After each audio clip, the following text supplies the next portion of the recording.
Kenapa lo suka seni? Apa ya? Emang ada yang nggak suka seni? Siapa yang nggak Kenapa suka seni? enggak? Pasti kan Terus lagi-lagi dengar apa lagi, sana. Terus maunya pakai baju jelek kan, kan? mungkin aja ada orang yang nggak suka seni. Itu aja dia udah berkesenian sebenarnya. Kenapa? Ya dengan nggak suka seni itu kan dia udah punya taste. Terus ada yang dia suka gitu. Apa mungkin kan orang nggak? Cuma orang Kenapa? gila yang nggak suka seni.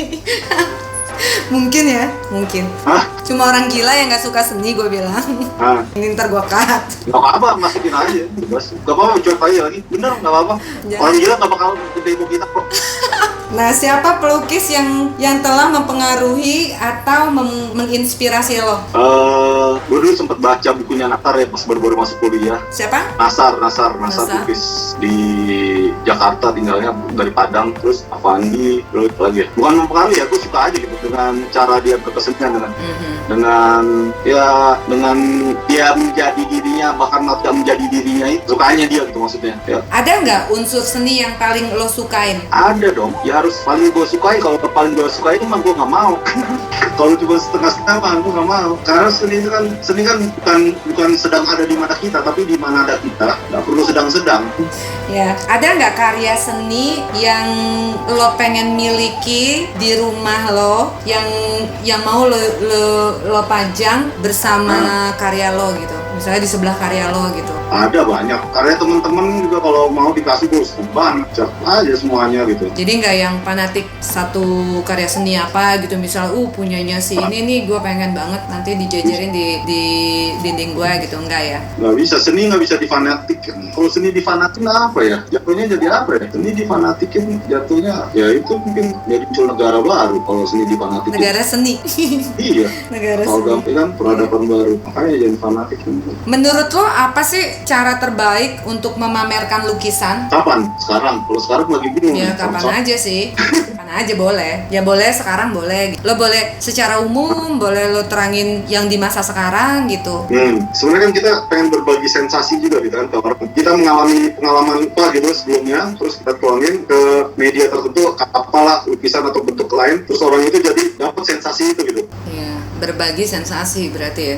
Kalau dulu kan ada galeri itu orang bisa dapat langsung ya pengalamannya. Nah sekarang tantangannya lebih berat, katanya orang nggak boleh umum sekarang. Ya, jadi baiknya gimana tuh cara memamerkannya? Ya virtual. Cara terbaik sekarang virtual gitu ya. Dibuat kan, ini kan sampai jalan. Gua kan Berarti ada kemungkinan Patrick juga akan ke arah sana dong, ke Iya, virtual, kita harus ke pameran virtual gitu. Berarti ada kemungkinan Patrick juga akan seperti itu. Dalam waktu dekat atau dalam waktu dekat ini atau masih di planning ke depan? dalam waktu dekat. Dalam waktu dekat ya. Oke. Ya, bilang selalu dalam waktu dekat. Karena kan 10 tahun lagi juga itu kalau di tahun ke-9 kan dalam waktu dekat. Tadi kan aku dengar Patrick bilang seni itu nggak ada batasnya. Kebetulan nih aku punya pertanyaan di sini, apa batas melukis? Kata siapa seni nggak ada batasnya? Tadi bukannya gitu ya? Tapi bebas. Ada batas ya. Di awal bilangnya gitu ya. Iya kan? Kalau bisa bilang ada batasnya, tapi gue udah bosan gue ngomong seni itu ada batasnya. Gue pengen ngomong itu ada batasnya sekarang. Ada batasnya. Berarti seni itu setuju ada batasnya. Ya, Apa itu batasannya? aku. Oke, keren. Make sure you never miss a show by clicking the subscribe button now. This podcast is made possible by listeners like you. Thank you for your support. Now, back to the show.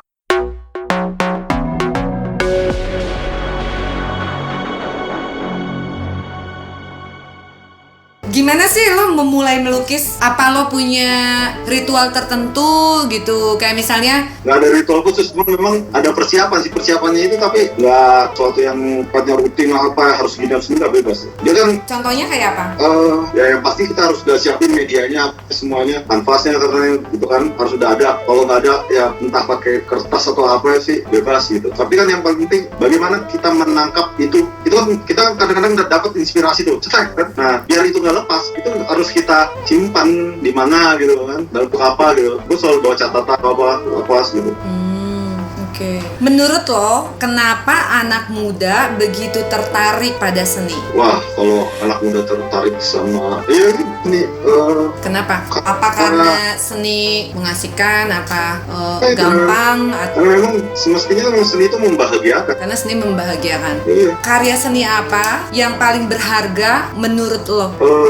Terlalu ini ya, yang paling berharga dari sisi mana aja itu nggak selesai kita carinya, terus terlalu ini nggak bisa bilang yang terlalu berharga. Sebenarnya jangan terlalu jauh, misalnya kemana gitu, yang ada di sekitar kita aja itu yang paling berharga sih. Oke. Ada nggak alat seni yang terpenting buat lo? Ada Apa itu? hati sih, Wow, iya. itu alat seni terpenting. Tapi kasihan juga ya hati dijadiin alat ya, memperalat hati. Nah, jangan deh. Jadi apa dong? Nggak ada, karena dia nggak terikat alat ya, seni itu. Alat itu kan instrumen, dia bisa lahir dalam apapun. Kalau di studio ini ada nggak sesuatu yang lo nggak bisa hidup tanpa itu? Ada Apa itu? oksigen. Oksigen. Kalau oksigen kan lo keluar juga ada oksigen gitu loh. Oksigen apa nih maksudnya Ya, ya? oksigen. Napas ya, sama ini. Kalau kayak gue misalnya, gue di rumah nih, kalau wifi nggak ada, gue nggak bisa hidup gitu. Kayak gue mati gaya gitu loh. Ada nggak yang seperti itu? Sesuatu yang lu tidak bisa hidup di studio lo tanpa itu gitu. Ada nggak sesuatu itu? Kalau ada, gue nggak mau ke studio. Kenapa emang ya? Ya ngapain gue ada kemungkinan nggak hidup di situ? Gue cari tempat yang hidup gue. Oke. Apa lo mendengarkan musik juga nggak sih kalau lagi melukis? Dengerin. Musik-musik apa tuh kira-kira? Kayak apa? Macam-macam ya, macam-macam gue random. Kadang-kadang gue pameran underexpose pamer di Taman Selimar itu musiknya apa? Keroncong gue pakai. Iya. Iya, gue suka keroncong. Terus Bob Marley asik. Blues ya, gue nggak ngerti musik, nggak bisa main musik, cuman denger sih asik. Pagi-pagi denger klasik juga enak. Terus lagu anak-anak tuh Blok Suwon juga enak. Oke. Bisa sebutin nggak 3 lukisan yang mengesankan buat lo? Ada orang lain Iya. nggak bisa gue kalau cuma 3. Kenapa? Karena ada begitu banyak yang mengesankan atau apa? Membatasi itu ya. Oke. Iya, kira waduh nanti gue diteror lukisan yang lain. Oke deh. Nah, budaya artistik favorit kamu tuh apa sih selain budaya lo sendiri gitu? Favorit sih enggak, karena gue lebih menghargai nilai. Ada rasa pengen tahu gue banget, malah gue pengen ke mana, Kashmir, Pengen tahu aja gitu ya. karena nih apa maksudnya gitu. Apa maksudnya memfavoritkan budaya artistik itu? Iya, apa ini gitu sampai sebegitunya ya, itu kan seru. Nah, gue pengen banget tuh jalan-jalan tuh. Sekarang sialan lagi ini nih Covid nih, nggak bisa kemana-mana. Tapi kan di Amerika sendiri kan banyak apa ya tempat-tempat artistik yang kuno-kuno gitu, kayak misalnya gedung-gedung peninggalan bersejarah mereka gitu. Mereka kan masih yang menjaga banget tuh. Itu kan masih artistik gitu loh. Mungkin kalau sekarang lo nggak bisa jalan luar negeri gitu ya, untuk memuaskan rasa ingin tahu lo terhadap budaya-budaya artistik yang lo ingin ketahui, kan bisa dimulai dari tempat lo yang sekarang lo tinggalin gitu. Karena kan di tempat lo juga punya banyak nilai-nilai artistik gitu ya. Iya. Peninggalan Cuma gue mereka. lebih senang ke ini, kemarin terakhir ke Montreal ke hiking gitu. Berarti ke alamnya ya. Ya, ke alamnya. Sebenarnya ke alamnya ya kalau lo ya. Beda kalau sama di Vancouver, Kanada situ. Kalau Kanada tuh gue masih melihat ada totem-totem ya, totem kan, ituan Indian gitu. Nah di sini tuh apa cuman ada di Kanada atau di sini gue nggak. Apaan tuh? Apa maksudnya? Totem tahu nggak, patung yang dari pohon itu, yang tinggi banget itu, yang diukir-ukir. Nah itu kan peninggalan native Amerika kan. Oh, gue malah nggak tahu tuh. Beda itu. Nah di Vancouver itu masih ada banyak, dan kita lihat Vancouver itu ada, kenapa di sini nggak ada? Nama-namanya soalnya nama-nama daerahnya masih nama-nama kayak Snohomish, Samamis, itu masih nama-nama Indian gitu. Tapi totemnya nggak tersisa, gue nggak tahu kemana. Berarti budaya artistik natif Amerika seperti pohon-pohon yang diukir itu gitu, yang sedang lo ingin ketahui sekarang. Oh oke. Ya, gue suka pengen tahu. Gue baru tahu tuh, kirain cuma ada di The Lord of the Ring doang tuh pohon-pohon yang kayak gitu, yang ada ukiran-ukirannya. Woi, gue punya pohon gede nih, dan ini pohon native katanya. Ini bukan pohon yang ditanam orang. Jadi dari zaman dulu pohon ini memang tumbuh sendiri gitu. Gede banget, nggak bisa dipeluk. Namanya pohon apa? Aduh, lupa gue namanya. Gue nggak ngerti nama pohon, cuman ya gitu. Lupa namanya.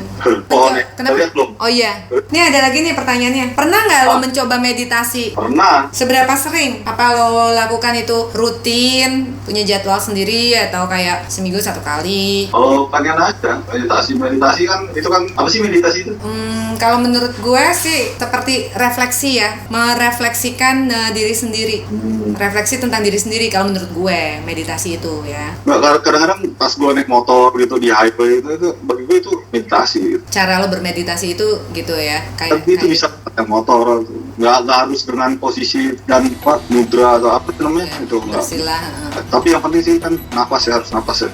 Keep breathing, inhale, exhale. Ceritain dong tentang tekstur lukisan lo. Ada nggak sih? Tekstur dibagi dua jenis. Tekstur tampak, tekstur buatan sama tekstur yang ini tampak beneran gitu. Ada tekstur yang benar-benar tekstur nonjol pas di atau yang dibuat seolah-olah bertekstur kan ada juga. Tapi ada nggak tekstur di lukisan lo? Ada dong. Ada. Berarti lo juga pakai tekstur juga di lukisan ya? Iya. Oh berarti tapi tidak seluruh lukisan lo itu menggunakan tekstur gitu ya? Enggak. Oke. Menurut lo apakah suatu kebiasaan membantu atau kebalikannya menghambat suatu kreativitas? Bisa dua-duanya. Oke, tergantung berarti. Tergantung ya. Bisa membantu, bisa kalau jadi menghambat jadi menghambat. Yang membantu itu yang seperti apa? Kebiasaan yang membantu kreativitas itu yang seperti apa? Kebiasaan yang ya gue kan ini memang karena biasa melukis ya. Nah itu ngebantu juga. Cuman kalau misalnya gue tetap maksain kebiasaan ini adalah jalan satu-satunya jalan dalam berkesenian ya itu berarti kan hambatan juga. Seberapa penting sih judul untuk lukisan lo? Untuk ini ya, untuk jembatan sama orang lain gitu. Dan ya buat gue juga sebagai dokumentasi ya internet lain gitu. Berarti penting ya? Penting. Tapi judulnya cukup enough ini. Kalau nggak judul, gimana coba gue ngejelasin enoughnya? Gak bisa kan cuma enough lukis doang gitu. Terus bagaimana lo tahu ketika sebuah lukisan itu udah selesai atau udah jadi? Udah ada apa ya? Dan di situ ini apa? Kalau menurut udah nggak perlu lagi ya apa yang lo kerjain lah. Itu kan jadi gitu. Udah nggak ada progres dan masih berkutat di situ. Kecuali memang dalam tahap studi ya. Jadi memang harus diatur sampai budak. Tapi kan sebenarnya kan apapun itu kan adalah penyederhanaan kan, bukan yang malah digambar ribet-ribetin.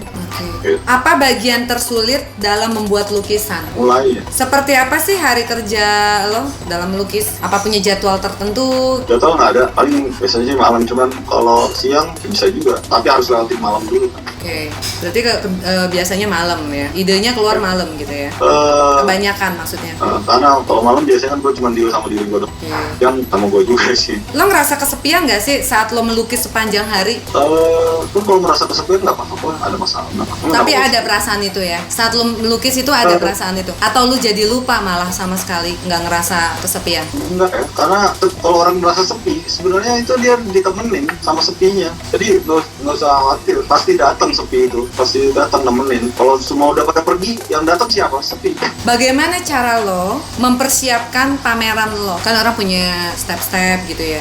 Itu kan misalnya ada sesuatu itu gue catat atau apa gitu kan. Nah dari semua catatan atau kumpulan atau studi atau lukisan, kira-kira yang pas untuk disampaikan di momen sekarang apa? Nah itu pertama dijadiin tema gitu kan. Terus baru teknisnya yang mulai dari pembuatannya apa ke mana, ruang pamer atau virtual atau macam-macam lah, atau nggak jadi pameran. Jangan dong. Kenapa? Karena untuk untuk menggagalkan pameran itu membutuhkan keberanian loh. Tapi kan buat seorang Patrick menunjukkan karya-karya lo sekarang itu bukan suatu kendala, ya kan? Itu bukan kendala, cuman kan menggagalkan pameran gue belum tentu gue mampu. Jadi menggagalkan sebuah pameran itu ada sebuah kemampuan juga kan? Oke. Tapi belum nggak termasuk orang yang nggak berani kan? Berani itu bukannya sebuah kata-kata yang diucapkan dan berlaku pada setiap tindakan kan? Berani itu kan setelah kita tahu apa yang kita hadapi. Nah, yang kita hadapi aja kita nggak tahu kita berani, itu berani apa aja, ya kan? Kita harus mengenal apa yang kita hadapi dulu, terus jadi kita tahu apa yang kita persiapkan, ya nggak? Nah, pertanyaan kali ini agak sensitif, tapi itu adalah keingintahuan gua. Nah, karena gua nyaman sama lo, gua punya keberanian untuk menanyakan ini, ya. Jadi pertama-tama gua minta maaf dulu. Menurut lo, apakah ada masa depan untuk melukis? Kalau masa depan itu udah ada dan sudah pasti, kita nggak perlu melukis lagi. Justru karena masa depan itu belum pasti, gua harus melukis itu untuk masa depan. Oke. Emang kan? Iya. Apa untuk imajinasi ya? Iya. Seni kan imajinasi. Tapi lu tahu nggak jawaban lu ini ya? Gua sebenarnya takjub. Kenapa? Lu tahu nggak? Setelah gua baca-baca ya, dalam berapa bulan terakhir nih, kan kita kan mau ini ya, mau ke dunia kayak robot-robot gitu, Pat. Jadi semua digantikan sama robot. kayak dokter, guru, semuanya robot nantinya di masa depan. Mungkin 10 sampai 20 tahun ke depan. Lu sekolah dokter, lu cuma jadi asistennya si robot.